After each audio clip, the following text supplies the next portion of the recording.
Okay, welcome to another episode of On the Wrist from Off the Cuff. Today we have another review for you from the brand Seiko. A little bit about them. They were founded back in 1881. They're Japanese in origin and now have factories throughout Asia.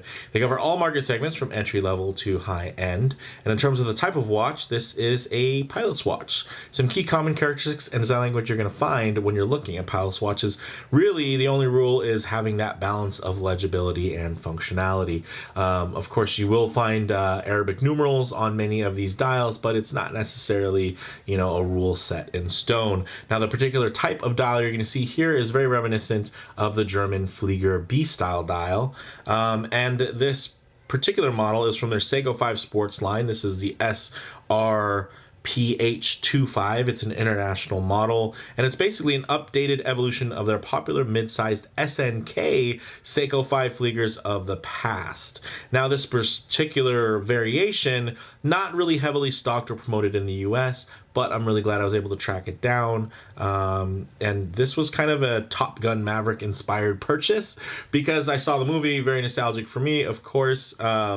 And I couldn't help but check out not only noticing Maverick's watch, that great Porsche Designs blacked out chronograph, but also the official Top Gun watches that are, made within partnership with IWC. A lot of things blacked out, some red details. And I just really love that look, that aesthetic. And, although I'm not huge into black coated cases, if you guys are fans of the channel, there was something about that pairing that really spoke to me, and it inspired me to kind of buy this piece and pair it, because this actually comes on a blacked out matching, I will say, blacked out stainless steel mesh from Seiko, but I have it here on this blacked out pilot strap from B&R Bands. It's basically a black sailcloth strap, and it's fantastic. And for me, again, this pairing definitely had that IWC Top Gun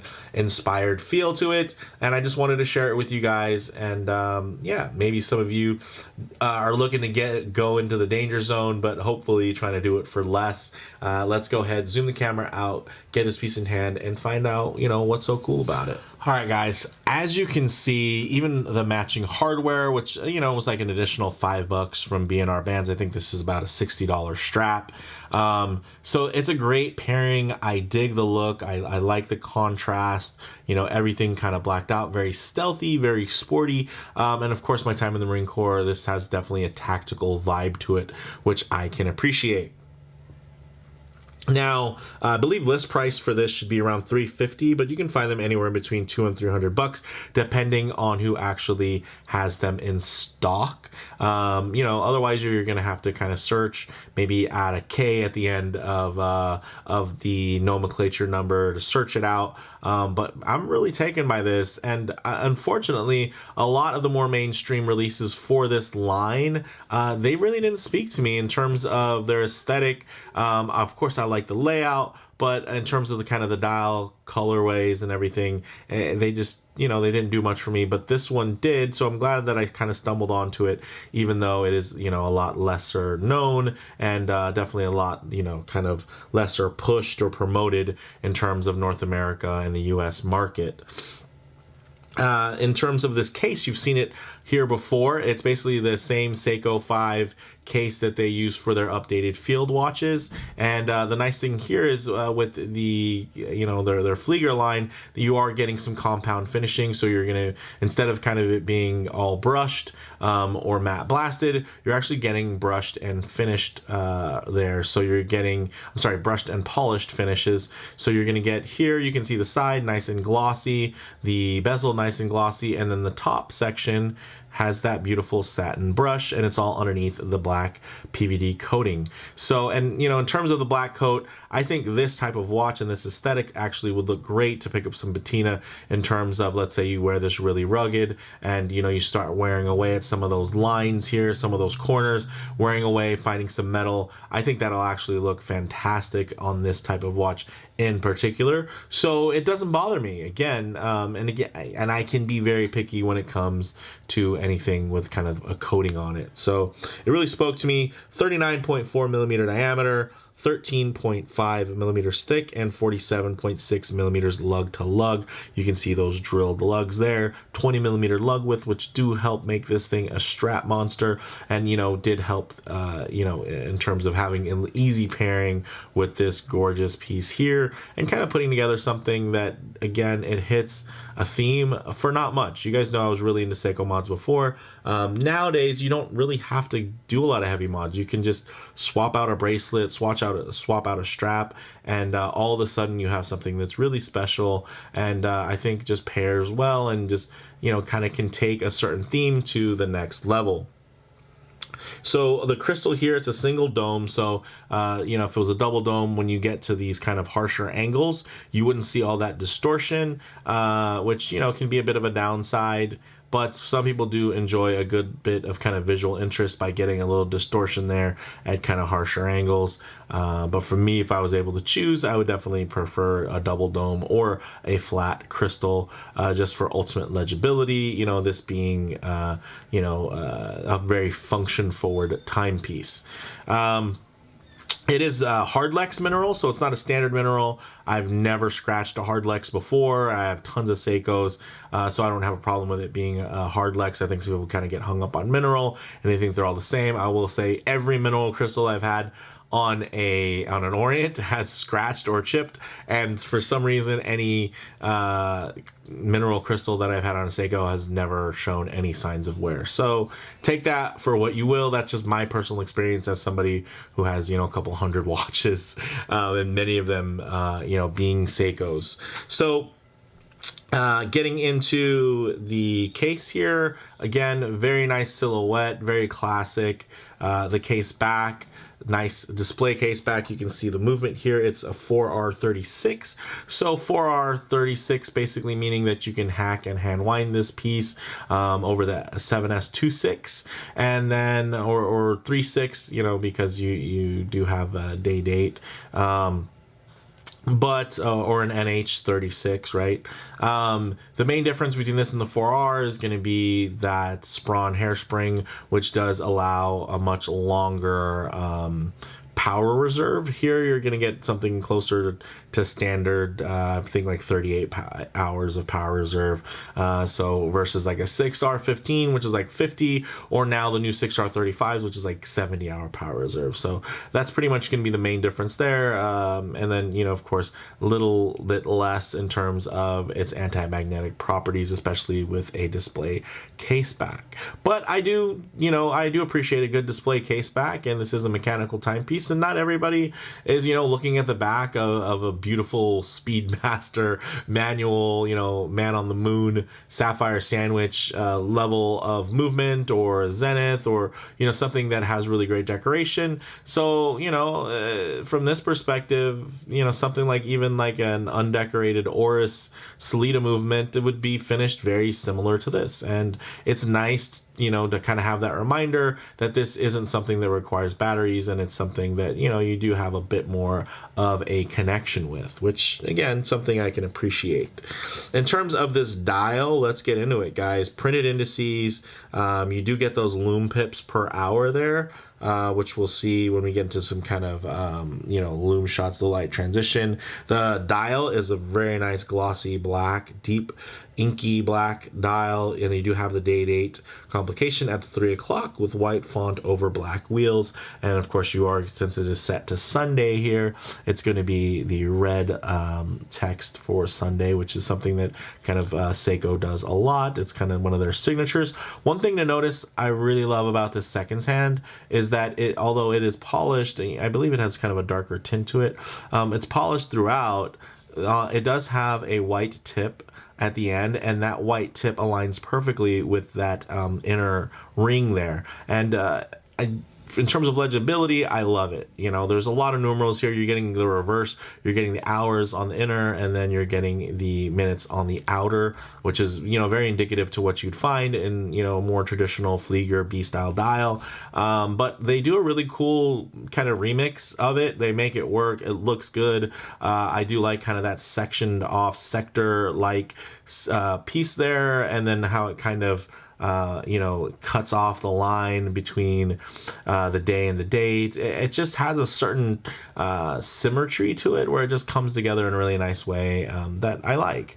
And again, this is for a very, very cheap watch. You're getting so many things that typically you pay a lot more for, and you know, I believe it's kind of a shame that they hadn't really promoted this model a lot, because I think this is one of the better looking versions of this particular release. It does have 10 bar, 100 meters of water resistance, which work great as long as your crown is pushed in. So you should be fine, you know, of course, doing the dishes or whatever, or taking a little swim. Remember, though, it's only while that crown is pushed in. And there's a reason why they invented screw down crowns. It's because you can't guarantee that your crown will stay pushed in and engaged. Now, in terms of the strap, the factory model, you know, the way this came in the box, it actually has a black matching Milanese mesh from Seiko, which is great, but I didn't want to pair it with this, you know, more traditional pilot kind of stepped taper on here from B&R bands. And yeah, this thing's gorgeous. It has both sides, you know, covered in that nice sailcloth material, so very nice in terms of water resistance. So it's something you can sweat in and, you know, get going and really be active in, and you don't have to worry about it breaking down, you know, the same way that, let's say, a leather strap would. This strap actually costs about $60, and then it's an extra $5 if you want the matching black PVD coated buckle there. Definitely reminiscent of IWC style, and also has you know, multiple finishing on it. You can see there's the brush top, and then you do get a high polished bevel underneath the coating, so it really matches in a lot of ways. And you know, again, for not a lot of money, you're getting a lot of kind of theme and execution. And then, of course, you know, it's a Seiko, so everything's in-house, down to the jewels, down to the lubricants. So there's definitely a lot to appreciate there. And yeah, there's, you know, I have a lot of German pilot's watches, but I think this one really makes a case for itself. I might have to pick up another, because you know, they do have one with a bit of a similar style dial, but it's actually has the raw case, the steel case. Maybe I'll get a fun pairing and share that with you guys. But with all that said, let's actually get this piece on wrist and see how it wears. All right, guys, as you can see on my 7¼ / 7.5 inch wrist, this wears really, really well. I love that it's quite legible, and it's really balanced in terms of, you know, negotiating the space on the dial. Everything has great spacing on it, doesn't really feel cramped, and you do have a lot of information on there. You do have, of course, have that great automatic script down at the bottom of the dial above the 6 o'clock, and then underneath the 12, of course, you get the refreshed and updated Seiko 5 logo, which is, I think, quite handsome. So even with, you know, a good amount of kind of lens distortion, when I get this, my wrist really up close to the lens there, I think it still looks good, doesn't feel overpowering, but, you know, you can tell that, of course, I'm not a floating wrist. You know, there's a hand there, there's a forearm, there's a whole body tied to me. So, you know, there's something like this, I think, fits really nicely and is very casual and quite versatile, even though it does have a very specific theme, you know, being tactical and, you know, quite militant and utilitarian. It does have some nice pop kind of that does go under the radar, which I dig, and I think it wears really well. And again, this isn't the first time you've seen this case on the channel. You can see Seiko doing Seiko things by making it wear really well. Some of you were like, oh man, it's 13.5, it should be under 10 millimeters. Well, you know what? It wears still extremely well, and it doesn't look bulbous at all. So I have to say that, you know, Seiko, don't be surprised when they make something that's really wearable, and you might think it's a little bit thicker, because even though they're not doing tons of tricks here, it's really just the basics of having that more glossy side finish, which is reflecting a lot, and then, you know, having those nice lugs that have a little sweep to them to help hug the wrist, and then just the ratios of the bezel, the case caseback and crystal, and then that mid case, all kind of coming together, working their magic to have something that I think looks really fantastic. So with that said, let's get this off the wrist and get the Lume shots and low light transition, and then, you know, get into some closing thoughts. Okay, let's go ahead and hit the lights here. As you can see, really nice. You know, it's not a diver, so in terms of that 12 o'clock orientation, not quite as easy to find at an angle, but at the end of the day, you know where your wrist is when you're wearing it, so I'm not too worried about that. But it does have relatively strong lume, even though, thanks to, of course, Seiko's proprietary Lume. Side note. But yeah, even though it's a very small coverage in terms of, you know, the space and the amount of lume that's used, you know, these aren't by any means big indices. They're little plops there per hour, but it's still Lume and it's still really, really strong. But what I do like to work in here is also some low light transition, because you're not always going to be out in the middle of a field enjoying direct sunlight. A lot of times you're going to be, you know, in and out of buildings, walking underneath an overhang, maybe the shade of a tree, or just spending time in your favorite automobile. So it's really nice to see what the textures, the colorways, and the finishing render like in less than optimal lighting, to include some harsh lighting, as you can see here, where typically you would, you know, be able to identify any type of, you know, glaring factory defects in finish.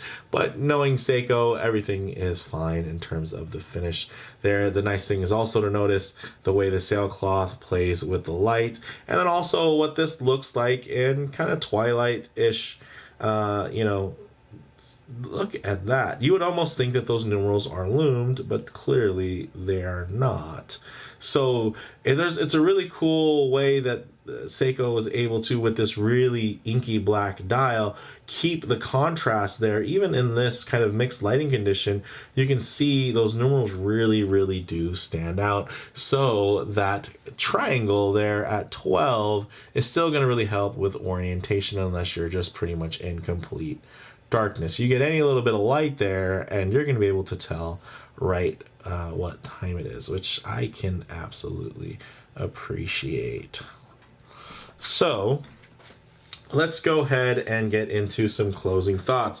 All right, on the wrist, where it's just about perfectly, very dialed in, and the thickness isn't as noticeable as you might think. In terms of model variants, let's speak specifically to the mesh specific release. There's also a non-PVD variant, plus a lot of other more mainstream options from the regular release in terms of kind of blue dial, I believe green, and then another blacked out case, except that it has orange accents and highlights. I prefer the kind of more monochromatic look here. A lot of it, of course, does have to do with kind of the IWC Top Gun official kind of pairings, and this was inspired by those pairings.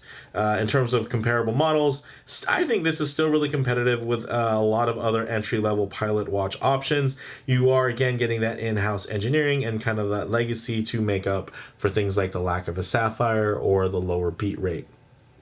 Now, for me, guys, overall, bottom line here, this combo just looks and feels, honestly, as special as something like your Worn and Wound limited edition, which I forgot to mention. They do a Worn and Wound limited edition of this particular watch, and it looks sweet. Like, it looks really good, but it also sold out super fast, even when they restocked it. And then, you know, they're just reselling them for a lot. Here, check this out. You can kind of make your own little special edition, right? Like, you get the IWC style strap, you get the blacked out watch, and I mean, this is something that I could see, you know, just like, yeah, I'm gonna go see Top Gun Maverick again. Let me throw this bad boy on the wrist to go see it. It's just a lot of fun. It executes a theme really well. And yeah, it's something that's, you know, it's not I wouldn't even call it a mod, because all you're doing is swapping out the strap. But I mean, it's that easy. It's a mod that anybody could get into. So whether you're gonna jump on a ninja bike and throw on some aviators, you know, and a bomber jacket, or you're just somebody that is kind of a watch nut or a movie buff, and you know, you're not necessarily ready to invest in a really expensive three-hand timepiece from IWC, check out this little Seiko 5. It's a lot of fun, and I'm glad I was able to share it with you guys. But with that said, let me know what you guys think in the comments below. If you like the video, please do a like, and if you haven't already, please do subscribe for more content just like this. Thanks, guys.